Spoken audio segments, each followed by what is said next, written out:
வருகின்ற 2026 சட்டமன்ற தேர்தலை நம் வெற்றி தலைவர் அவர்களை முதலமைச்சர் வேட்பாளராக கொண்டு தமிழக வெற்றி கழகத்தின் தலைமையில் களம் காண வேண்டும் என்று தமிழ்நாட்டு மக்களின் சார்பாக கேட்டுக்கொள்கிறேன்.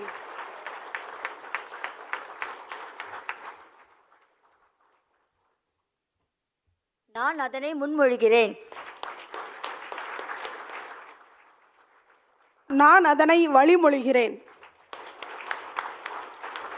அனைவரும் எழுந்து நின்று இந்த 2 சிறப்பு தீர்மானங்களை ஏற்றுக்கொள்வோர் ஆமன்க. 2 தீர்மானங்களும் ஒருமனதாக நிறைவேற்றப்பட்டது. ஒரு அரங்கம் நிறைந்த கரவொலியை நம்முடைய தலைவர் கொடுத்துடலாம்.